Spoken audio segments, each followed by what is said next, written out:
Salut les amis, alors de mon point de vue ça fait longtemps, j'espère que du vôtre non. Normalement si tout va bien, moi j'essaye de faire les choses de manière régulière donc ça devrait pas, mais de mon point de vue ça fait longtemps donc ça va, Ça fait longtemps parce que je viens pour vous parler d'un animé, un animé de 49 épisodes qui m'a fait chier tout le long, qui s'appelle Get Backers. Donc si vous le connaissez et que vous l'aimez, bah expliquez-moi pourquoi. À part la nostalgie, je vois pas trop. Donc expliquez-moi. J'ai regardé cet animé parce que j'aime bien chercher les animés en fonction des musiques et parce que les musiques de cet animé sont faites par Iwasaki Taku, le mec qui a fait les musiques de Black Butler et aussi de Sea Control accessoirement, qui est un animé moyen mais dont les musiques sont super cool. Enfin non, moi je l'ai mis dans mes bons quand même, Sea Control, mais bon, il est tout à fait discutable. En tout cas les musiques étaient vachement bien et ça a largement contribué à ce que je l'aime. Et Black Butler, bah voilà, c'est un animé que j'adore, ce qui est aussi certainement subjectif, mais en tout cas moi je l'adore. Et puis bah ces musiques je les écoute énormément et elles m'ont énormément marqué, d'où le fait que j'ai utilisé une des chansons de cet animé pour une de mes propres chansons, enfin voilà quoi, et que j'ai passé des extraits et tout parce que c'est un animé que j'adore et en particulier pour ses musiques. Même s'il n'y a pas que les musiques qui sont bien, les musiques ils jouent beaucoup. Donc je me suis dit on va regarder d'autres animés avec des musiques de ce compositeur parce que ça a forcément donné un côté cool. Alors oui mais non mais oui. Déjà les musiques sont vachement moins cool que celles de Black Butler, même si les musiques étaient certainement le point le plus positif de l'animé. Le truc c'est que les musiques ça fait pas tout, hein. CF Be The Beginning. Alors Be The Beginning, bon, je l'ai mis 3 parce que les musiques sont vachement bien. Lui, les musiques sont bien aussi. Elles sont pas vachement bien mais elles sont bien. Donc de toute façon vous savez qu'il aura pas 0. Je crois que je vous avais peut-être dit que j'avais jamais rien mis 0 dans ma vie. Je mis 0 à une chose dans ma vie, je pense que je ne vous en parlerai pas parce que c'est un livre que je pense que je ne vais pas le relire juste pour vous dire que j'ai mis 0. Donc on en parlera peut-être un jour vite fait. En tout cas aujourd'hui c'est pas trop le sujet. Mais donc oui, j'ai mis un 0 dans ma vie, ça m'est déjà arrivé. Alors en résumé, Get Backers, ça parle de quoi ? Eh ben c'est deux mecs qui s'appellent Ginji et Ban, donc ça fait GB comme Get Backers, lol. Et donc Ban qui est brun et qui a un pouvoir un peu comme le Sharingan, où il peut faire voir des choses aux gens, enfin comme le pouvoir de Itachi, je crois que c'est Itachi qui fait ça, qui met les gens dans des espèces d'illusions. Bah lui il fait ça et ça dure 1 minute et il peut le faire 3 fois par jour sur des personnes différentes si j'ai bien compris. Ça fait genre ça a l'air cool parce qu'il y a des règles mais bon en fin de compte les règles voilà. Donc Ban il a ce pouvoir là. Moi je vous dis tout de suite qu'ils ont des pouvoirs parce qu'au début c'était pas forcément précisé, l'univers avait l'air d'être le nôtre et bon rapidement on se rend compte que tout le monde a des pouvoirs. En réalité c'est censé être rare mais dans l'animé quasiment tout le monde en a. Donc ça c'est Ban et Ginji lui il envoie des attaques électriques donc ça a l'air un peu nul au début en tout cas. Moi, c'est ce que je me suis dit. Ils disent oui, c'est comme une anguille électrique, bon, ça a pas l'air foufou, mais en fait, après, ils vont l'appeler l'empereur de la foudre, et soi-disant qu'il est super fort et que tout le monde a envie de se battre avec lui. Bon. Donc, ces deux mecs ont formé les Get Backers et leur mission dans la vie, c'est de retrouver les objets perdus. Donc, on va suivre plein d'épisodes qui se suivent pas, où les deux vont prendre des missions de gens. Soit les gens viennent les voir directement, soit c'est une meuf qui s'appelle Evan qui vient leur apporter. Ils vont faire des missions pour les gens qui sont supposés les payer pour ces missions, mais le running gag de l'animé, ça va être que pour une raison ou une autre, ils sont quasiment jamais payés, et du coup ils sont toujours en dette dans le bar dans lequel ils vivent, hein, quasiment, parce que ils sont supposés juste manger là-bas, mais on les voit tout le temps là-bas quand ils sont pas en mission. Le bar qui s'appelle Honky Tonk, et qui est dirigé par un mec, je vous le dis tout de suite parce que c'est rigolo, qui s'appelle Wong Paul. Voilà, j'adore les compromis entre les noms et les prénoms, qui n'ont aucun rapport dans cet animé, hein.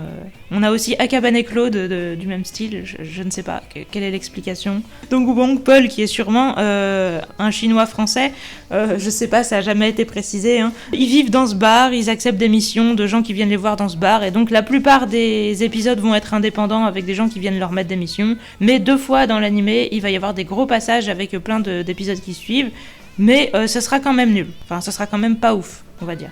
Parce que cet animé ne m'a jamais paru scandaleusement nul, sinon je l'aurais peut-être arrêté. Mais il était jamais loin de l'être et rien n'était bien. Je me suis dit au début que c'était pas ouf parce que les épisodes se suivaient pas, mais en fait quand ils se sont suivis c'était plutôt pire au niveau des invraisemblances et des incohérences et du scénario sans intérêt, donc je vous en dirai plus tard, mais voilà. Histoire, donc comme je vous disais, on suit ces deux héros, c'est les Get Backers, c'est les héros, tout ce qu'on veut, ils sont à moitié sérieux, à moitié comique, tout l'animé est à moitié sérieux, à moitié comique. Niveau comique, il est plutôt énervant, mais il y a pire. Mais niveau sérieux, il est plutôt pas crédible. Alors il y a pire aussi, mais voilà. Du coup, il rate à la fois le côté comique et le côté sérieux. En tout cas, en ce qui me concerne, après, niveau humour, je sais que je suis vraiment difficile. Donc, c'est plus logique qu'il rate le côté humour que le côté sérieux, parce qu'en côté sérieux, je suis pas forcément si difficile que ça. Mais les incohérences, non. Voilà. Quand j'en ai parlé à certaines personnes, elles m'ont dit, mais peut-être que c'était censé être drôle. Bah, en tout cas, au niveau du ton, ça le paraissait pas. Donc voilà, du coup Ginji et Ban qui sont deux gars qui vont passer pour des débiles comiques, etc., mais qui vont avoir un passé sombre, sérieux, etc., qui va leur revenir à la gueule de temps en temps, et puis qui vont être rejoints par tout un tas de méchants qui vont devenir des gentils. Parce que cet animé, je vous le dis tout de suite, il ne tue personne. Je sais plus s'il y a quand même un ou deux persos très tertiaires, enfin des persos qu'on voit dans des épisodes qui suivent pas, qui meurent. En tout cas, tous les persos qui reviennent ne meurent jamais.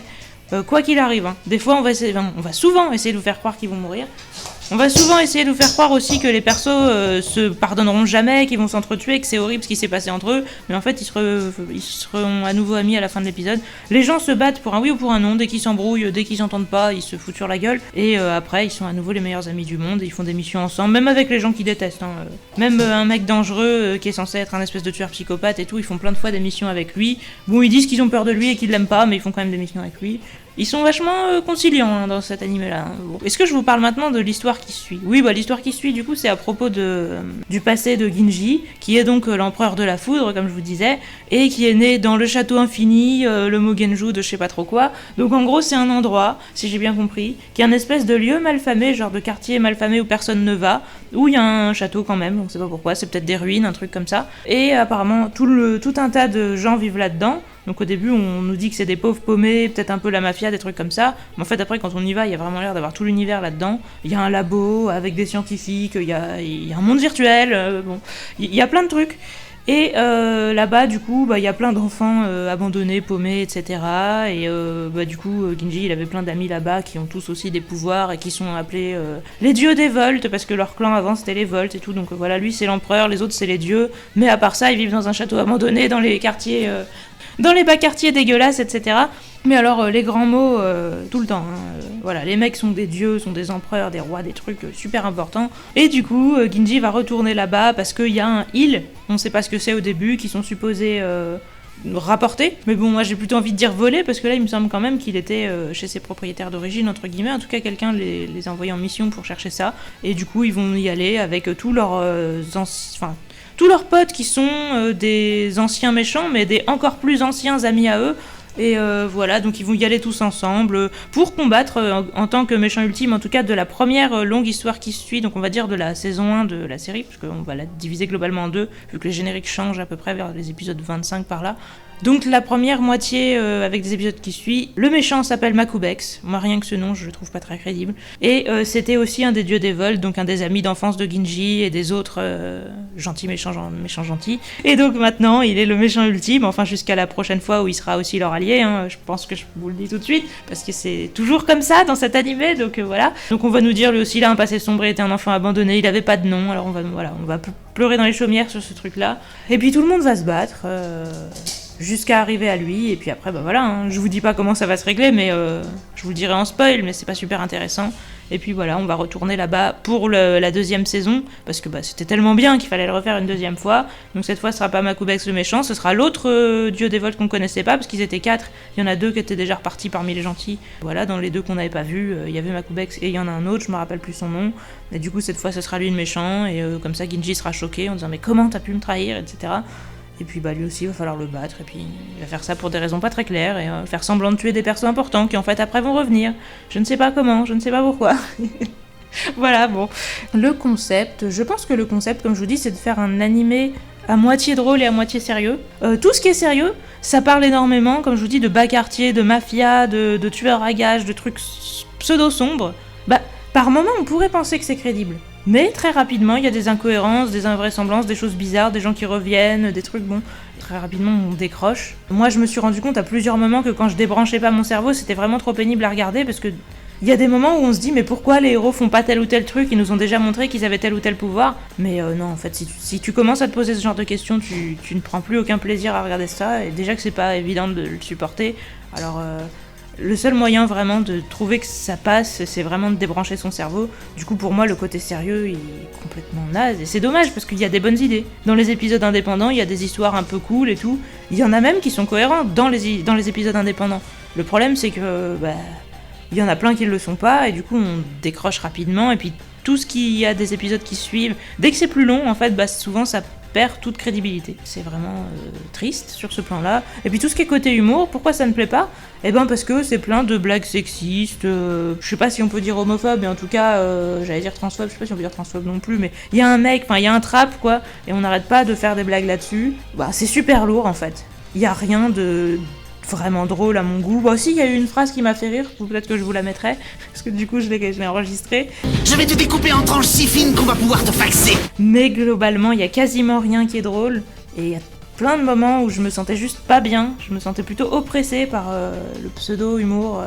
Les filles sont vraiment toutes nulles, il faut tout le temps les sauver, etc. C'est vraiment agaçant, parce qu'il y en a certaines qui ont des pouvoirs, mais c'est pas pour autant qu'elles vont avoir beaucoup d'intérêt ou de classe ou quoi, et ce sera toujours prétexte à des blagues nulles ou à des relations clichés. Il n'y a pas que le scénario qui est incohérent, etc. Ça va plus loin, le fait que j'aime pas trop. Après, c'était pas un truc inregardable, parce qu'il y a des animés qui essayent même pas. En fait, ce truc, ce qui fait à la fois qu'il est vraiment très naze et que je pense pouvoir le dire objectivement et que c'est pas juste une question de goût, mais ce qui fait que j'ai pu le regarder et que je me suis pas dit non, ça je regarde l'épisode 1 et je peux pas continuer parce que je déteste, parce qu'il y a des animés comme ça, genre Trigun ou je sais pas, Cowboy Bebop, des trucs comme ça, moi je supporte pas, ou des Airpunk, enfin ce genre de trucs, Samurai Champloo, tous ces trucs là, je supporte pas, c'est supposé être drôle, moi ça me fait pas rire, et du coup je me fais chier tout le long. Alors que là, non, je me faisais pas chier tout le long. J'essayais quand même de m'intéresser à l'histoire. Déjà, les musiques étaient bien, je vous dis, ils essayaient de faire des histoires sérieuses, donc j'arrivais par moments à rentrer un peu dedans. Régulièrement, je voyais les incohérences et je me disais, ah merde, j'ai encore oublié de débrancher mon cerveau. C'était quand même un peu gênant, du coup. Parce que si l'animé avait pas fait semblant d'essayer d'être sérieux, je pense qu'il a réellement essayé, mais s'il avait pas voulu être sérieux, je pense que j'aurais même pas continué au-delà de l'épisode 3, en fait. Mais là, j'ai tout regardé. Alors, j'ai tout regardé pour vous en parler. Sinon, je pense que j'aurais regardé l'épisode 1 et je serais passé à autre chose. Donc, je me suis fait souffrir pour vous. Après, vous m'avez rien demandé, donc voilà, c'est sans rancune. Mais c'est parce que je voulais savoir de quoi je parlais. Je voulais critiquer un truc en étant un minimum légitime. Concrètement, voilà, je vous dis si j'ai pu le faire, c'est parce que il y avait des choses qui me plaisaient sur le principe. Mais du coup, je peux vraiment témoigner qu'elles sont ratées. Du coup, je vous dis, le concept, il y a un délire autour de mettre partout de la mafia, des trucs sombres, etc. Et d'essayer de mettre de l'humour. Il y a aussi le côté mettre des pouvoirs sur tout le monde et faire des combats de perso avec des pouvoirs. Mais ça, moi, j'aime bien quand c'est cohérent, quand il y a des faiblesses, qu'on doit réfléchir à comment battre les gens et tout ça. Là, non. Là, c'est juste, c'est comme dans Pokémon. On se fout des coups, de temps en temps ça passe, de temps en temps ça passe pas. C'est le scénario qui décide, c'est pas du tout une question de logique, quoi. Déroulement de l'intrigue, alors je vous dis, on est principalement sur des épisodes qui suivent pas. De temps en temps, on a 2 ou 3 épisodes qui se suivent pour une histoire qui va durer un peu plus longtemps. Au début, j'ai pensé que c'est ça qui allait sauver l'animé parce que ces histoires-là seraient moins nazes, mais en fait, c'est souvent, comme je vous disais, les moins crédibles. Après, celle qui se suit sur une quinzaine d'épisodes dans la première saison, alors là, c'était... À la fois, c'était vraiment naze et à la fois, j'ai réussi à déconnecter parce qu'en fait, c'était que des combats, du coup. C'est genre, on croise un perso, 2 persos se battent. À chaque fois, d'ailleurs, les héros sont nombreux, mais il y en a toujours un qui va se battre et les autres n'y vont pas. Des fois pour des raisons obscures, des fois ils décident de le faire comme ça. Des fois, c'est les méchants qui font en sorte qu'ils sont occupés ailleurs. Mais du coup, tout le monde fait toujours du 1v1, c'est vachement pratique. Ou de temps en temps, quand ils font du 2v1, le 1 dit « Ah je vais m'en aller, je repasserai plus tard ». Puis les autres le poursuivent pas, voilà. On voit qu'ils sont vraiment déterminés, les gars. Ils sont supposés, je vous dis, s'entretuer, faire des trucs de... je vous dis, bosser pour des mafias, voler des bombes, des trucs super dark et tout. Mais on se bat en 1v1, quand les gens sont à terre, on les achève pas. On dit qu'on va le faire, la plupart du temps on dit qu'on va le faire, mais en fin de compte on le fait pas. Si c'était vraiment seulement les héros qui avaient décidé de tuer personne, parce que eux, c'est ce qu'ils font, ils ont décidé de tuer personne, ok, mais là, il y a plein de pseudo-méchants qui disent sans arrêt qu'ils vont tuer tout le monde, et qui sortent des phrases d'ailleurs relativement... c'est ce qu'il y a de plus drôle dans l'animé, je pense, des phrases bien pour dire comment ils vont défoncer les gens et tout ça. C'est ce qu'il y a de plus fun, en tout cas. À mon goût, de peut-être un peu psychopathe. Et du coup, ça, oui, mais par contre, au final, ils le font jamais. On est sur un schéma ultra type qui se répète tout le temps, et quand il se répète pas, c'est encore plus nul. La fin, j'y reviendrai un peu, même si, il n'y a pas vraiment de fin, comme je vous dis, vu que c'est des épisodes qui suivent pas trop, même si, du coup, je vous parlerai des 2 fins, des petits passages plus longs qui suivent. Des petits passages longs, quoi. Voilà, il y a des paradoxes partout. Personnages. Alors, du coup, je vais pouvoir vous en parler, puis comme ça, je pourrais vous mettre des petits calages d'eux pour que vous voyez... les doubleurs qu'ils ont. Donc j'ai toujours pas cherché les noms alors que je me suis dit que je le ferais, mais j'ai encore J'ai encore oublié, et puis la flemme, merde.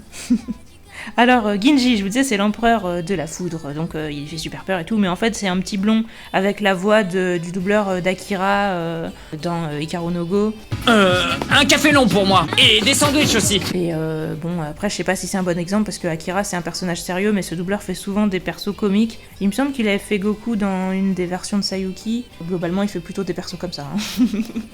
Donc là, c'est un perso qui paraît plutôt débile la plupart du temps, mais qui est supposé être touchant à des moments parce que voilà, il veut jamais abandonner ses amis, il veut toujours sauver tout le monde, etc. Donc c'est le mec innocent, naïf, mignon, tout ça. Il y a plein de gens qui sont en kiff sur lui, que ce soit des mecs qui le considèrent comme le meilleur ami de toute leur vie, des filles qui sont amoureuses de lui, etc. Enfin, des filles qui sont amoureuses de lui, il y en a quelques-unes, il y en a pas non plus des milliards, mais... Alors que, je sais pas, moi, physiquement, je lui donnerais 13 ans. Mais on sait pas en réalité quel âge ils ont, parce qu'ils vont pas à l'école, en même temps ils sont nés dehors manifestement dans un espèce de vieux hangar pourri et tout ça, donc on sait pas trop, mais physiquement il a l'air super jeune, après voilà, on sait pas.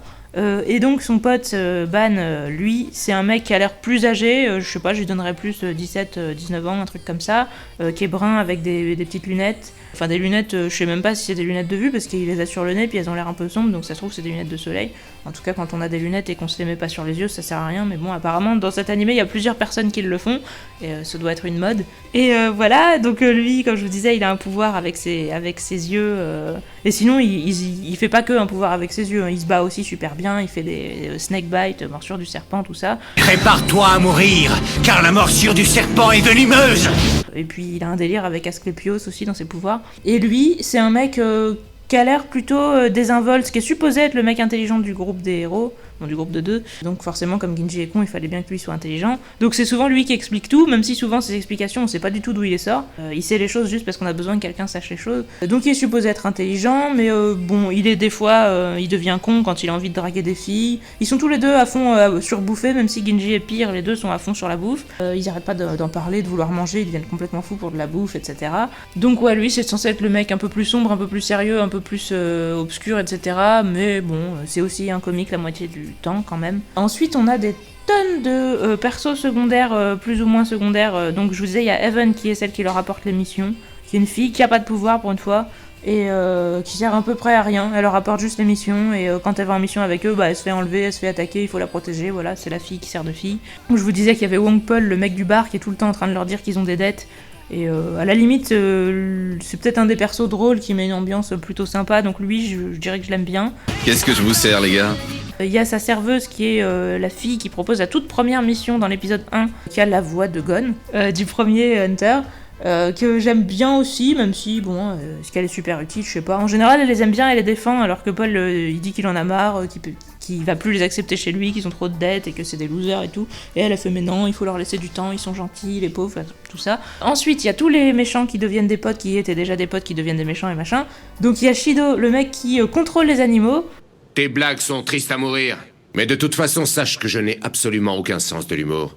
Dans l'animé, on va nous dire qu'il parle aux animaux, mais quand à chaque fois que tu leur parles, ça fait que les animaux t'obéissent. Sauf dans un épisode, je crois, où il dit les animaux, ils ont trop peur, ils m'obéissent pas.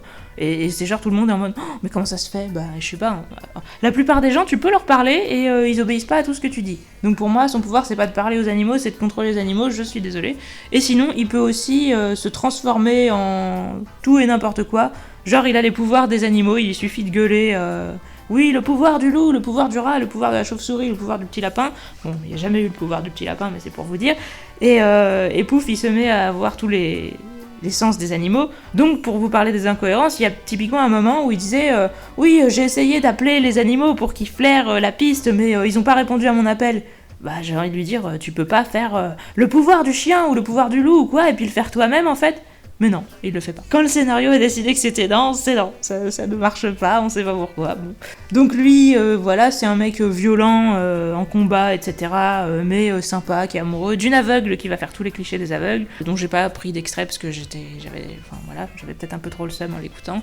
Une aveugle évidemment qui joue du violon, qui a un chien qui s'appelle Mozart, qui reconnaît son violon parmi une centaine de violons parce que voilà, elle a une oreille tellement fantastique parce qu'elle est aveugle. Donc elle va nous faire tous les clichés possibles. Ah oui, j'ai essayé de faire deviner aussi à des amis aveugles du coup, qu'est-ce que faisaient les aveugles dans dans les choses clichés que pensent de nous les voyants, que en réalité aucun aveugle ne fait, il a pas trouvé, elle touche le visage des gens pour comprendre leur personnalité. Non, les aveugles ne font pas ça. Peut-être que quand vous êtes voyant, vous arrivez à deviner les personnalités des gens sur leur visage, mais c'est impossible de faire ça en touchant un visage avec les mains. Et si vous vous imaginez que c'est possible, c'est justement parce que vous êtes voyant. Un aveugle, ça lui viendrait pas à l'idée. Enfin, pour nous, toucher le visage des gens, ça se fait pas, On n'a même pas envie de toucher le visage des gens, c'est intime, ça nous intéresse pas. Alors après, vous allez dire, oui, avec une personne que t'aimes bien. Ouais, mais enfin, on déterminera pas du tout son caractère ni rien, donc non, en fait. Juste, on ne fait pas ça. Si on a envie d'avoir des idées sur la personnalité de la personne, on le fait en écoutant sa voix. On le fait pas du tout en touchant le visage des gens. Et les seules choses similaires que peuvent faire les aveugles, c'est les aveugles mecs qui touchent la poitrine des filles en faisant genre j'ai pas fait exprès ou c'est parce que je sais pas c'est qui. Hein, pour citer des gens sans dire leur nom. Sachez les voyants que les aveugles ne touchent pas le visage des gens pour se faire une idée de leur personnalité et qu'on ne peut pas se faire une idée de la personnalité des gens, des expressions faciales, etc. avec les mains. On ne peut pas faire ça. On n'a pas de moyen de lier le toucher à des expressions faciales, à des émotions et tout ça. Donc non, on ne sait pas si les gens sont gentils, etc. en leur touchant le visage. Donc voilà, arrêtez avec ce cliché de faire qu'à chaque fois qu'il y a un aveugle, il demande à toucher le visage de la personne pour se faire une idée de si elle est sympa, si machin, ou si elle est belle, ou je sais pas quoi. Non. Donc voilà, ça c'est l'aveugle qui va devenir la meuf de Shido. Ensuite, il y a, donc je vous disais, comment il s'appelle lui ? Merde, j'ai oublié son nom. Bon, le trap, qui a la voix de Nier dans Death Note, qui, lui, a un pouvoir avec une petite cloche et des fils. Il est tout le temps en train de sonner une petite cloche quand on l'entend passer, alors à la limite, c'est pas trop mal pour l'audio-description, même si en général, dans cette série aussi, les gens disent leur nom sans arrêt. Alors autant, moi, des fois, j'aime bien qu'ils le fassent, parce que c'est plus facile pour bien comprendre qui parle, enfin tout ça, mais là, c'est un peu gros. Quasiment à chaque fois que des persos échangent, ils vont me dire « Je te déteste, Mido !» J'ai envie de te foutre un coup dans la gueule, Shido. T'es là, non mais c'est bon, on peut peut-être arrêter, au bout d'un moment, vous dites votre nom toutes les deux phrases. On a compris à qui vous parliez, c'est juste... mais c'est tellement pas réaliste, ça sonne tellement pas naturel, etc. Enfin, je sais pas. Lui, qui est un mec plutôt gentil, donc calme... qui est plutôt protecteur, qui est le mec qui, même quand il est supposé être brouillé avec Ginji, qui dit très rapidement qu'il va le pardonner, etc. Bon, c'est juste un mec gentil, à part faire des blagues sur son physique, etc. Et parler de son amitié avec un autre mec... je me rappelle plus des noms des gens, c'est terrible. En tout cas, il est ami avec un autre mec qui, lui, a des pouvoirs d'aiguille, et qui va devenir aveugle au milieu de l'animé, je sais pas, je vous le spoil, parce que du coup, ça, lui aussi, il va faire des clichés, genre, oui, on ne voit qu'avec son cœur, etc. Donc, voilà. Les deux étaient amis d'enfance, mais le mec a trahi, donc il considère qu'il mérite d'être aveugle parce qu'il s'est aveuglé lui-même en se battant contre le trap, du coup, voilà. Donc voilà, ces deux-là se sont battus, ces deux méchants qui deviennent gentils, et ils deviennent gentils en plus pas en même temps, parce que du coup ils se battent avant que le deuxième devienne aussi gentil. Hein. Ensuite, il y a un mec qui s'appelle le Joker, Emichi, je crois, qui me paraît pas spécialement intéressant. Il est totalement à ma merci. Je veux voir son sang jaillir. C'est un mec qui fait un peu des blagues et qui est au début il fait des blagues et il fait peur, donc on voit le côté Joker, ok, mais après quand il devient gentil, du coup il a vraiment plus rien de spécial, donc je trouve qu'il sert un peu à rien. Qui est-ce que j'oublie ? En tout cas tous ces mecs là, bah oui, il y a Himiko, une fille qui aussi au début fait partie des méchants et qui est en mode je suis ultra rival avec Ban parce que avant on était un gang de 3 avec son petit frère à elle. Non, son grand frère plutôt. Et son frère est mort et elle considère que c'est de la faute de Ban. Donc au début, elle dit qu'elle lui en veut à mort. Et puis en fait, après, Ban lui dit j'ai juré à ton frère que j'allais te protéger, etc. Donc elle comprend que si son frère est mort, bah c'est pas de la faute de Ban et qu'il a pas fait exprès. Du coup, elle arrête de lui en vouloir, même si elle continue de le vanner et de pas vouloir, qu'il l'aide, de faire de la fière face à lui, etc. Donc Himiko, elle a un pouvoir entre guillemets de poison. Alors c'est supposé pas être un pouvoir, c'est supposé être genre elle a des fioles de poison, elle les jette sur des gens et elle utilise des antidotes, etc. Mais elle sort des poisons qui font des trucs complètement irréalistes, du genre contrôler l'esprit des gens, les transformer en animaux ou des trucs comme ça. Donc pour moi, à ce stade-là, c'est un pouvoir.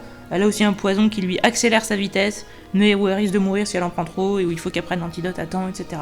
Puis ces poisons, elle en a toujours sur elle, on la voit jamais les préparer ni rien, mais voilà, elle a des fioles de poison qui pop, hein, je sais pas. Donc elle, du coup, c'est la fille qui est supposée avoir des pouvoirs et se battre, mais elle perd quasiment tout le temps. Quand elle gagne, c'est contre une autre fille. Et la plupart du temps, elle perd Et du coup, elle se fait sauver par Ban, alors que c'est quelque chose qui l'humilie, vu qu'elle, de base, elle voulait faire la fière, justement, devant Ban. Donc c'est un des trucs qui revient très souvent dans l'anime, c'est un peu énervant. Après, comme autre...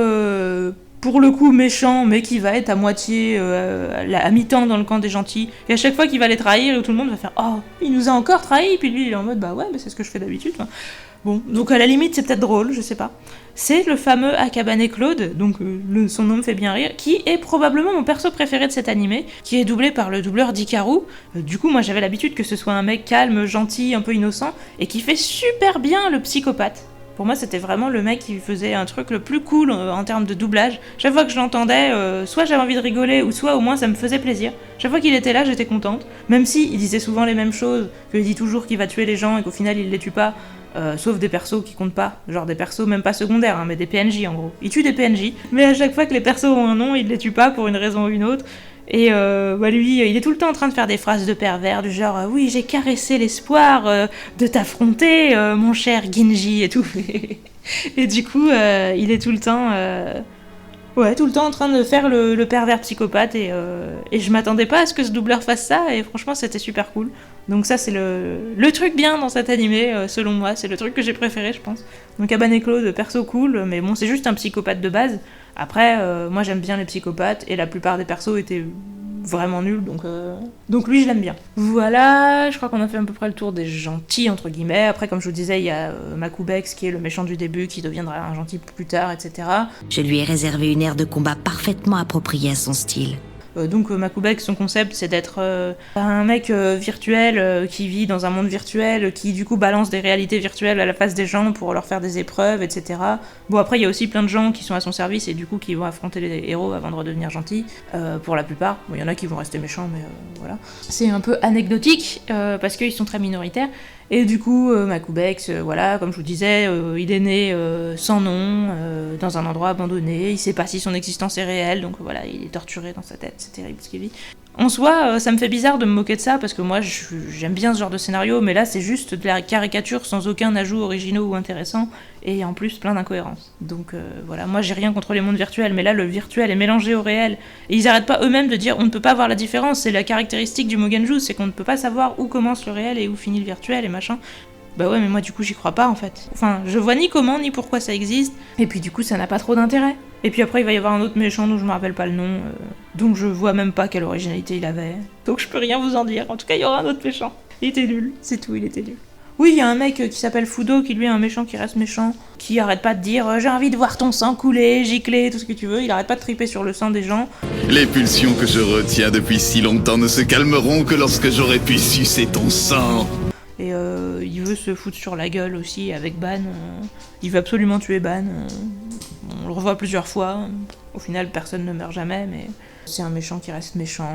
Après, il y a un mec qui a la voix de Léo, / Onizuka aussi, qui est pas du tout important, qui est un méchant secondaire de la deuxième partie. Mais je le précise parce que c'est un doubleur en général qu'on aime bien, donc ça fait que je me rappelle de lui. Voilà, globalement, il y a plein de doubleurs cool, mais comme l'animé est nul... je pense qu'on peut pas trop leur en vouloir d'avoir fait des performances pas ouf, à part Hikaru / Akabane Claude, parce que la plupart, voilà, leurs persos étaient pourris, enfin c'était compliqué de faire un truc crédible avec le scénario qu'ils avaient, quoi. Apparence, oui, je vous en ai parlé, vous avez vu, c'est le seul avantage que j'ai trouvé à regarder un animé vieux, je crois que ça date de 99 ou 98, c'est que j'arrivais à voir les têtes des persos et à comprendre à peu près à quoi ils ressemblaient. Ça faisait très longtemps que ça m'était pas arrivé, là j'étais contente. Même si j'ai dû me coller à l'écran, que ça me faisait mal aux yeux, que du coup j'arrivais pas trop à me concentrer là-dessus, je les voyais qu'à certains moments. Je vous dirais que j'ai trouvé qu'ils avaient des têtes bizarres de profil. Je sais pas si vous serez d'accord, de toute façon, je vous ai dit, ma vue, ça vaut ce que ça vaut, et ça vaut plus grand chose. Mais j'ai trouvé vraiment que de profil, les gens avaient des têtes un peu moches, avec des nez trop longs et tout ça. Après, de face, ils sont plutôt beaux, et comme c'est des images d'avant et que je vois bien, ça m'a fait plaisir. Il y a plein de persos que j'ai trouvé cool et tout. Même si, Ban, je l'ai trouvé moche. Globalement, les gens qui ont des lunettes comme ça, Paul aussi, il a des lunettes, je trouve ça moche. Je comprends pas pourquoi ils font ça, les petites lunettes qu'ils ont sur le nez, quoi. Mais Ginji, il est mignon. Moi, j'aime bien les persos mecs qui ressemblent à des filles, donc ce perso dont je me rappelle pas le nom était mignon aussi. Les filles, globalement, la fille qui était au bar et qui a la voix de Gon, elle était mignonne. J'ai bien aimé les apparences des gens. Bah, le perso qui avait la voix de Onizuka aussi, il était joli, je trouve. Alors, il était con et il servait à rien, mais il était joli. Bon, l'apparence justement de Akabane et Claude, je l'ai pas trouvé ouf. Voilà quoi, elle était pas incohérente avec le personnage. Alors vous allez peut-être me demander pourquoi je l'appelle Akabane et Claude en mode nom-prénom, mais dans l'anime ils font tout le temps ça. Je pourrais l'appeler juste un des deux, bah de temps en temps ils l'appellent juste Akabane aussi, hein. Ils l'appellent jamais juste Claude parce que bon ils sont pas potes avec lui. La plupart du temps les gens disent tout le temps nom-prénom pour tout le monde, du coup ça fait des trucs très longs, je trouve ça un peu étrange, mais soit. C'est vraiment pas la pire chose qu'ils aient faite. Personnalité, bah en général elles sont... Non, je peux même pas dire qu'elles soient tant que ça post-it, parce que en général c'est... Les gens ont juste l'air drôles et un peu cons, mais ils ont tous un passé tragique. Mais le truc, c'est qu'ils ont tous cette caractéristique-là. Ils ont tous... Ban, il était dans un groupe de 3 où le mec principal est mort, et la fille, du coup, l'en considère responsable, donc c'est pas cool. Ginji, voilà, c'était l'empereur du château infini, où il régnait parce que il était fort physiquement, et parce que le château booste ses pouvoirs, apparemment. On sait pas pourquoi non plus. Mais du coup, il régnait là-bas, parce que sinon c'est la corruption, tout le monde se fout sur la gueule, et les faibles se font tuer, etc. Et du coup, il essayait de faire en sorte qu'il y ait plus de justice, mais il a dû en partir, parce que ses pouvoirs... En gros, quand il est dans le château, il a plus de pouvoir, mais il perd le contrôle de lui, et il a une espèce de personnalité... négatif où il dit c'est l'empereur. Bon, après les gens l'appellent aussi l'empereur en temps normal, mais lui il dit là c'est l'empereur qui prend le contrôle, et du coup il devient un mec qui a envie de tout défoncer, etc. quand il est trop là-bas, donc c'est pour ça qu'il est parti. Du coup plein de monde lui en veut et a envie de le buter parce qu'il considère qu'il les a trahis, qu'il les a abandonnés, machin, mais quand il va dire qu'il l'a pas fait exprès, qu'il les aime quand même, tout le monde va se réconcilier. Bon voilà, le problème c'est ça, c'est que tout le monde est basé sur le même schéma, et schéma qui pourrait être intéressant de base, mais qui est fait d'une manière où c'est pas crédible. Aujourd'hui on a l'air de grands comiques, mais on a un passé tragique, c'est aussi simple que ça. Évolution, il y en a pas. Il y en a pas parce que en fait on va apprendre le passé. Au début on a l'impression d'avoir affaire à deux gros nuls débiles, pas crédibles, etc. Ensuite on voit qu'ils ont un passé tragique, on se dit ils ont un peu plus de classe que ce qu'on pensait. Mais ensuite ils recommencent à échouer, à se tromper, à devenir... à faire des trucs comiques cons, etc. Et puis personne se tue jamais, etc. Donc la crédibilité redescend. Le truc, c'est que Ginji, voilà, c'est un gars qui dit moi, j'aime mes amis, j'aime tout le monde, je veux protéger les gens, etc. Donc tout le monde tripe en disant oh, Ginji, il m'aime, et puis j'ai envie d'être son ami, Et genre, il a changé ma vie, et il change la vie de tout le monde, et du coup, voilà, c'est un peu comme... je sais pas, comme Sacha, ou comme...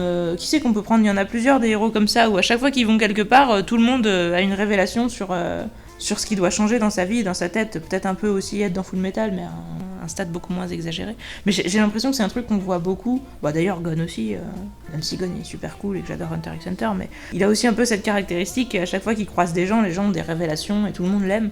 Du coup, Ginji, c'est le gars qui a cette caractéristique-là, mais lui, du coup, il évolue pas vraiment, il fait que rester comme il était, malgré les circonstances. Alors après, est-ce que c'est une évolution ? Parce que bon, il y a des moments où il prend cher, mais bon, l'animé est quand même super gentil avec lui. Il y a un moment, le gars tombe d'un immeuble, il a rien, il va à l'hôpital 2 secondes, mais il a même pas l'air de souffrir, c'est juste pour faire des gags sur les infirmières pendant qu'il est à l'hôpital. Quoi qu'il se passe, ça n'a jamais de conséquences, donc en fait, je vois pas comment on veut que les persos évoluent comme ça. Ban, on nous fait comprendre au début qu'il est un peu plus sombre, qu'il a envie de buter des gens et tout, et à la fin, il a l'occasion de tuer des gens, il le fait pas, donc on peut se dire qu'il a évolué, mais comme tout l'animé passe son temps à dire qu'il va tuer des gens et qu'il le fait pas, c'était pas du tout une nouveauté, c'était pas du tout imprévu, j'aurais vraiment été étonnée que ce soit le contraire, donc de l'évolution, il y en a très peu, je peux pas dire qu'il y en a zéro, mais il y en a vraiment pas beaucoup. L'univers et les créatures, alors c'est notre monde, sauf que tout le monde et n'importe qui a des pouvoirs, c'est censé être rare, mais bon, voilà, tous les persos. Après, on va peut-être dire que forcément ils se connaissent entre eux parce qu'ils évoluent dans le même milieu, machin, mais bon, on en voit sans arrêt alors que c'est censé être rare. Puis, comme je vous dis, les pouvoirs, c'est cohérent quand ils en ont envie, et ça fait ce qu'ils veulent quand ils en ont besoin dans le scénario, quoi. Logique et cohésion, donc il y en a pas. Ils essayent de faire genre il y en a, mais de temps en temps, pendant peut-être un tiers d'épisodes, vous allez croire qu'il y en a. Et des fois, comme je vous disais, dans les épisodes qui suivent pas, il y a des épisodes entiers où il y a pas d'incohérence. Mais comme c'est plus l'exception que la règle, il vaut mieux débrancher son cerveau, et du coup, je suis même pas sûre de pouvoir vous dire vraiment quand est-ce qu'il y en a pas eu, etc. Et c'est très, très triste sur le plan de la cohérence. Vraiment très triste. Mystère et découverte... Il y en a un peu au début, mais très rapidement, on est tellement déçus par ce qu'on découvre que là aussi on débranche. En fait, on est vraiment dans un côté passe-temps où on met un truc en fond. Si vous avez juste envie de mettre ça en fond, en faisant à manger, ou même en faisant autre chose de plus accaparant, parce que c'est tellement pas très intéressant qu'il vaut peut-être mieux penser à autre chose aussi. Mais ouais, en fond, c'est pas complètement à acheter en fait. Mais c'est vraiment rien de mieux qu'un fond, quoi. Musique, alors les musiques sont bien.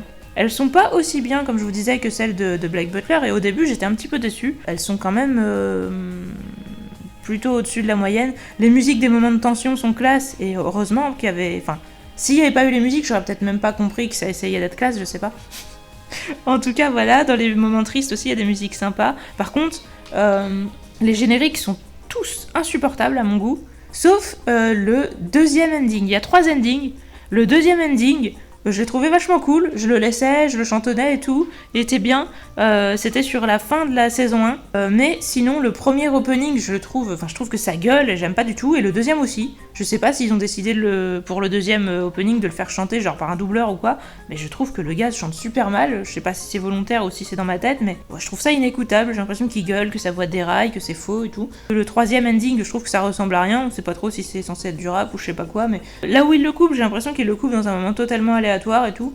Vraiment très nul, c'est rare que je trouve aussi nul des génériques, et je les ai vraiment presque toujours passés, alors que c'est pas du tout dans ma coutume, comme je vous le dis souvent. Alors que ouais, comme je vous dis, les OST, elles sont bien, j'espère que j'aurai le moyen de vous les mettre, parce que oui, elles sont cool, je pense que je vais les garder, etc. Après, comparé à Black Butler, c'est vachement moins bien, mais en même temps, ça date de 10 ans avant, donc le mec a eu le temps de progresser entre les deux, et tant mieux. Le doublage, alors je vous ai dit, il y a plein de doubleurs cool, j'ai pas été regarder leur nom, mais j'espère que mes références vous parleront, et je vous en mettrai des extraits, comme ça vous dira un peu plus, pour certains en tout cas, qui sait. Il y en avait que je connaissais pas, genre Ban, j'ai l'impression que c'est peut-être une voix que je connais, en tout cas je serais incapable de remettre un perso dessus. Hey, tu m'as l'air un petit peu sur les nerfs, tu n'as pas eu le temps de prendre ton petit déjeuner ce matin ? Et il y en a plusieurs où j'ai eu ça, mais bon voilà, Ginji je le connaissais bien. Ah oui, on a vu aussi Cyril Monge, lui j'ai son nom. C'est le dernier méchant, dont je me rappelle pas du nom du méchant, tiens. Il faut bien avouer que je n'ai jamais su faire grand-chose dans la vie. Je ne suis doué que pour une chose. Envenimer une situation. Ça, c'est un truc qui me connaît. Mais le méchant était nul, le perso était nul, il fait aussi pas mal de persos secondaires nuls. Il fait vraiment que des persos nuls, donc je suis désolée si vous êtes pas fan de lui, parce que voilà. Mais bon, de toute façon, globalement, comme je vous dis, l'anime est pas ouf, donc il y a des doubleurs qui arrivent à rattraper leur perso tout seul. Bon, lui, j'ai pas trouvé que c'était le cas, mais c'est pas du tout de sa faute si les persos sont nuls, hein, c'est juste que c'était du vide. Du coup, des doubleurs bien, il y en a plein, et le doublage, c'est vraiment un des côtés les plus positifs avec la musique. Mon note globale, j'ai mis 4. Alors peut-être que vous allez me dire qu'après tout ce que j'ai dit, c'est quand même généreux, mais comme je vous ai dit, ça se laissait regarder, et si j'ai pu regarder les 49 épisodes, bien que j'avais l'impression quand même de souffrir et que je me demandais par moment pourquoi je faisais ça, j'ai pu les regarder, alors qu'avec certains animés, je pense que ça aurait été une trop grande torture. Là, c'était surtout au niveau perte de temps que ça me faisait chier, parce que j'avais envie de faire autre chose en fait. Il y avait plein de trucs que j'avais envie d'écouter, de lire ou quoi, et du coup, je me disais putain, je vais encore devoir me taper ce truc, mais sinon... je me dis, par exemple, en animé le matin, genre avant d'aller à l'école, etc., un truc qui passe à la télé, je me serais dit que c'était pas complètement naze. De manière ultra superficielle, ça ressemble à des choses que j'aime bien. C'est terrible de dire ça, mais c'est ça en fait. Vraiment, les persos sont beaux, les répliques sont des fois drôles, etc. Les pouvoirs et tout, les combats de persos avec des pouvoirs, moi c'est un truc que j'aime bien.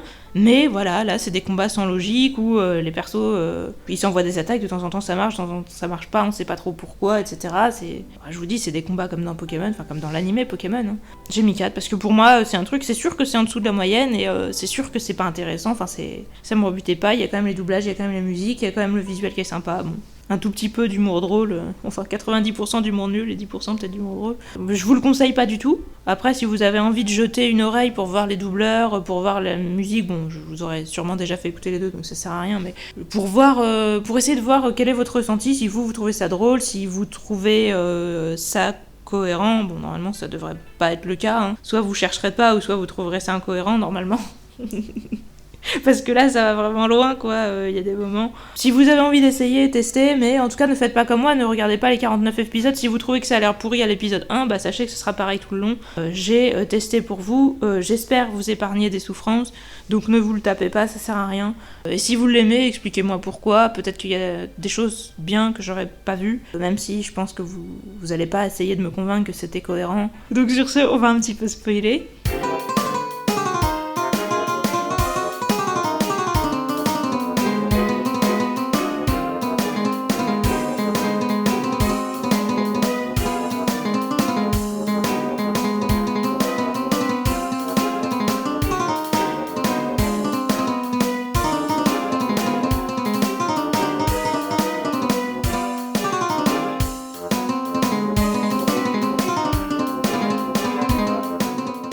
Dans la saison 1 du coup. Donc qu'est-ce qui se passe avec Makubex? Déjà, Makubex fabrique une bombe, donc ce fameux heal en fait c'est une bombe. Bombe qu'il a décidé d'utiliser Au début, c'est supposé être pour mettre la pression au dieu du Mugenju, donc je ne sais même pas si ce dieu existe, je ne sais pas qui c'est, etc. Enfin, on n'en sait quasiment rien sur ça, mais il y a un dieu du Mugenju qui contrôle le destin de tous les persos qu'on suit, et Makubex voudrait lui mettre la pression pour le détruire parce que il a envie d'être libre, mais finalement c'est impossible, et du coup il a peut-être juste prévu de tout faire sauter pour crever parce que il a pas envie de vivre dans un monde où il est contrôlé, mais en même temps il a pas réellement envie de faire ça, il fait ça parce qu'il souffre et parce que c'est un adolescent torturé, et du coup il a peut-être en fait juste envie que Ginji revienne et lui dise qu'il l'aime, et donc au final il redevient gentil, il essaye de faire une petite tentative de suicide pour faire pitié, et Ginji le sauve, et donc après il redevient gentil, et du coup comme il est gentil, parce que quand il était méchant on nous faisait tout un teasing pour nous dire à quel point il était balèze, mais une fois qu'il redevient gentil, donc dans la deuxième moitié de la saison 2, il se fait enlever par Cyril Monge, parce que je me rappelle plus son nom. J'ai pas compris ce que le gars essayait de faire. Apparemment, il bossait pour des gens qui voulaient construire un labo dans le Mugenju pour faire des expériences sur les enfants qui vivaient là-bas, et encore une fois il voulait les utiliser à leur insu, et puis du coup vu que eux ils sont pour la liberté, Ginji il a dit comment tu peux faire ça, c'est horrible, on fait pas des expériences sur les enfants, c'est pas bien. Il a enlevé Makubex, et donc dans cette deuxième partie de la saison 2 il faut sauver Makubex. Entre temps on a appris donc que Makubex était un mec virtuel, il y a aussi une autre fille qui s'appelle Ren qui est aussi virtuelle, et un mec qui s'appelle Gen qui joue un peu le rôle de leur père, qui est celui qui a fabriqué le château infini. Me demandez pas comment il a fait, et du coup c'est un ancien membre des Brain Trust, qui sont une espèce d'organisation secrète, donc c'est eux qui veulent faire ce fameux laboratoire, et qui sont des mecs super forts qui contrôlent tout le monde, etc. Et donc à la fin, quand ils arrivent à battre Cyril Monge leur dit qu'en fait il a fait ça parce qu'il avait pas eu le choix, parce que les mecs justement comme ils contrôlent tout, etc., ils lui ont dit de faire ça et qu'il pouvait pas faire autrement, donc en fait lui aussi il est gentil, il a pas fait exprès d'être méchant, et en fait il aimait réellement Ginji, et donc il l'a pas vraiment trahi, mais tout ça, donc encore une fois les gens sont gentils, etc. Il nous avait dit qu'il avait tué Teshimine, qui était censé être le mec qui avait élevé Ginji, mais en fait j'ai pas compris comment Teshimine est revenu. Soit c'est un clone virtuel, ou soit c'était il avait fait semblant d'être mort, je sais pas, à un moment je ne sais plus. Comment il s'appelle? Makubex a encore fait semblant de se suicider à la fin de la saison 2, et cette fois j'ai cru. Mais c'est le seul moment où je me suis dit, peut-être qu'ils vont quand même tuer un perso, pour faire genre il y a un côté triste, la fin elle est pas complètement heureuse, depuis le début ils ont jamais tué personne. Donc Makubex qui dit, je vais me supprimer, parce que en gros les mecs du Brain Trust là ils voulaient supprimer Makubex parce qu'ils en savaient trop, même si c'était eux qui avaient voulu sa création, ils ont décidé de le supprimer parce qu'ils en savaient trop. Makubex donc il décide qu'il va se supprimer tout seul parce qu'apparemment les mecs avaient promis à Cyril Monge que s'il tuait Makubex, il pourrait à nouveau vivre en paix avec ses amis, etc. Donc lui il faisait ça en fait avec des bonnes intentions, vous comprenez. On croyait qu'il était méchant, mais non en fait il est gentil. Et entre temps il y a une fille aussi qui était amoureuse de Ginji et qui a brûlé de l'intérieur une fille qui s'appelle Sakura, et du coup qui va souffrir pendant toute la saison, parce que il y a toujours des filles qui souffrent pour mettre la pression aux gens, et qu'il faut qu'il y ait du temps, et sinon elle va mourir, et vous comprenez, voilà tout ça. Puis c'est toujours les filles qui doivent jouer ce genre de rôle évidemment. Donc Sakura qui agonise et qui quasiment dans chaque épisode fait genre je peux peut-être vous aider, puis elle va devant le PC, elle fait 2-3 trucs, puis après elle est là, puis elle s'écroule, puis après ils sont oh non Sakura, ils vont la remettre au lit, et puis à l'épisode d'après elle revient en mode je peux vous aider. Oh, putain. Et du coup donc cette fameuse fille qui a la voix de Piper dans Charmed, qui brûle donc Sakura de l'intérieur parce qu'elle est amoureuse de Ginji, elle aussi Ginji arrive à lui dire non mais bien sûr que je te prends en compte, etc. Donc elle se calme, elle dit oui tu crois que je vais aller la guérir, tu crois que je vais t'obéir, etc. Mais finalement elle le fait quand même. Cet animé a essayé de me faire croire un nombre innombrable de fois qu'il y aurait quand même peut-être des morts ou des gens qui souffrent ou quelque chose de grave. Déjà dès le début de la saison 2 j'y croyais plus, et dans la saison 2 il a essayé quasiment à chaque épisode de nous faire croire que les choses allaient avoir des conséquences, qu'il allait se passer des trucs et tout, mais j'y croyais plus du tout, et j'avais tellement raison, et c'est tellement triste. Et du coup Makubex à la fin qui dit je vais me suicider, comme ça tout le monde va s'aimer, tout le monde va rentrer dans l'ordre et tout. Alors moi je me dis non mais mec t'es quand même con, parce que les mecs du Brain Trust, pourquoi on pourrait leur faire confiance à un moment? Je veux dire, les mecs contrôlent tout le monde, tout ce qu'on veut, ils veulent faire un laboratoire, etc. Ils ont dit qu'ils voulaient te tuer. Ça paraît juste grotesque, en fait, que les mecs, ils ont dit à Cyril Monge ouais, tu pourras redevenir pote et être en paix avec tes amis, et on te laissera tranquille juste si Makubex meurt. Je vois pas pourquoi ils respecteraient leurs paroles, étant donné que le mec, il y a aucune contrepartie, etc. Ils lui ont dit de faire ça, il a obéi, point. Makubex commence à disparaître et à dire oui, adieu, prenez soin de vous, et puis je vous aime, etc. Donc on le sent, on l'entend et on le voit, qui disparaît, qui devient des données dans l'air, etc. Et je crois que c'est Ginji qui balance genre de la foudre sur l'ordi ou un truc comme ça pour que tout s'arrête. Alors, normalement, si Makubex n'était que des données informatiques et était relié à l'ordinateur, il aurait dû crever. D'ailleurs, c'est ce qu'il dit lui-même en revenant à la vie. Mais Et on sait pas pourquoi, ça ne s'est pas fait. Et Genji lui dit maintenant tu seras indépendant de l'ordinateur, etc. Donc il est super content, ça y est, il va enfin pouvoir être libre, il sera plus enfermé dans le château infini, etc. Parce que jusqu'à maintenant, les gens qui étaient virtuels, ils pouvaient pas sortir en fait. Essayez, vous aussi, s'il y a un truc qui vous plaît pas avec votre ordinateur, balancez de la foudre dessus. Je pense que les problèmes ne vont pas se résoudre. Réellement, je sais pas dans quel univers c'est cool de donner ce genre d'idées aux gens, ce genre d'exemple, qu'on règle les problèmes comme ça. D'ailleurs, c'est pareil, si vous vous embrouillez avec vos amis, tapez-leur dessus, et quand vous les aurez mis par terre, en général, ils vont s'excuser, ils vont vous reparler, ils vont vous dire « Ah, en fait, je t'aimais, j'avais juste besoin que tu me prennes en considération. » Je ne crois pas que ça fonctionne comme ça dans la vraie vie. Cet animé, il enseigne rien d'intéressant, il est pas cohérent, enfin, je sais pas, pour moi, c'était vraiment du vide. Alors après, vous allez me dire, ouais, mais c'est du divertissement. Oui, mais il y a tellement mieux dans ce domaine. J'espère que Iwasaki Taku fera des musiques d'animé mieux que ça, si j'ai envie de continuer d'écouter ses musiques dans d'autres animés, parce qu'en soi, ces musiques, elles étaient bien. Mais s'il te plaît, mec, ne prends pas n'importe quel animé qu'on te propose, parce que là, c'est vraiment dommage, en fait. Je pense que ces musiques auraient pu être beaucoup mieux employées. Vraiment, les musiques des moments de tension, je les trouve très, très sympas, assez classe et tout. Les musiques des moments tristes, elles cassent pas trois briques, elles sont peut-être un peu clichés, mais elles font le taf. La petite musique tranquille de quand ils sont au bar et tout, moi c'est pas trop mon trip de... Voilà, les musiques calmes, c'est pas trop mon truc, mais elle est sympa quand même et tout, donc franchement l'OST est cool, mais ça suffit pas. J'ai souffert pendant 49 épisodes, je vous épargne ça, je vous le dis, c'est nul, passez votre chemin. J'espère vraiment revenir à des trucs mieux. Je vous le dis tout de suite parce que j'ai recommencé à lire la suite de Dune, c'est quand même vachement mieux. Voilà, donc je sais pas quel sera le prochain animé que je vais regarder, je vais peut-être faire une pause des animés pendant un petit moment parce que là j'en ai un petit peu soupé, mais je sais qu'il y a plein d'animés bien, etc. D'ailleurs, j'ai fini Darwin's Game dont je vous avais dit que j'avais les deux derniers que j'avais pas pu voir. Je les ai vus, donc vous pouvez les voir, sachez que tout va bien, il y a tous les épisodes qui sont sortis de la première saison en tout cas, ils étaient vachement bien, les openings étaient vachement bien, j'étais tellement triste d'avoir 2 épisodes de Darwin's Game et à l'époque encore une vingtaine, voire une trentaine d'épisodes de Get Backers à regarder, bon, ça m'a fait une petite pause agréable, en tout cas, du coup je vous souhaite de regarder des trucs très cool, ne regardez pas Get Backers, et moi je reviens prochainement pour vous reparler de Dune, et ce sera plus cool. Sur ce, n'hésitez pas à me dire ce que vous pensez, sauf si c'est de la merde, et je vous dis à la prochaine. Salut.